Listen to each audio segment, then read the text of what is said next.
25 décembre. Il est 2 à 3 heures du matin. La messe de minuit est dite. J'ai reçu entre mes lèvres votre corps saint. Vous vous êtes donné à moi. Vous êtes entré en moi comme vous êtes. Il y a environ 1900 ans, entré dans le monde. Mon Seigneur Jésus, le monde ne vous a pas reçu. Oh, je veux, Seigneur Jésus, vous recevoir.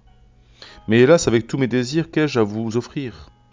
Ai-je mieux à vous offrir qu'une grotte froide, obscure, souillée, habitée par le bœuf et l'âne, par la nature brutale, les pensées terrestres, les sentiments bas et grossiers?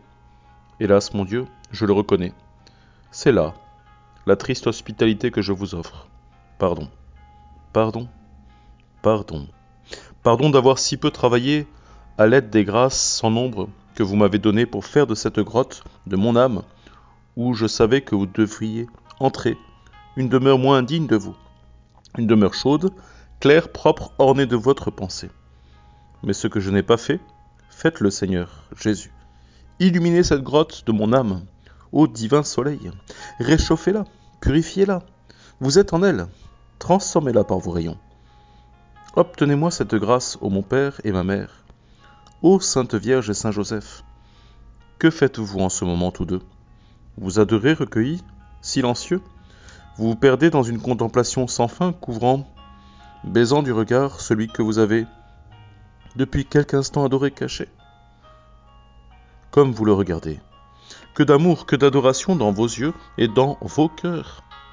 Ô ma mère, vous le tenez dans vos bras, comme vous le réchauffez sur votre cœur, comme vous le serrez contre vous, comme vous l'embrassez, comme vous le nourrissez, comme vous lui prodiguez à la fois les adorations et les respects dus à votre Dieu, et les tendresses, les caresses, les soins que demande un petit enfant. Et vous, Saint Joseph, comme vous vous montrez vrai Père pour Jésus, comme vous le regardez, comme vous l'adorez, et en même temps comme vous le soignez et le caressez, comme vos infinis respects et votre adoration profonde vous approchent peu à peu de le caresser.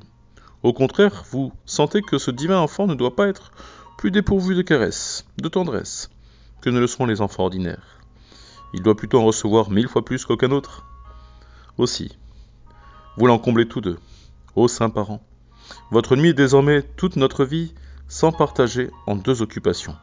L'adoration immobile et silencieuse, et les caresses, les soins empressés et dévoués bien tendres. Mais, soit immobile, soit agissante, votre contemplation ne cesse pas. Votre cœur, votre esprit, votre âme ne cessent d'être noyés et perdus dans l'amour. Faites que ma vie se conforme à la vôtre, ô parents bénis. Qu'elle se passe comme la vôtre à adorer Jésus, ou à agir pour lui, toujours, abîmé dans son amour en lui, par lui et pour lui.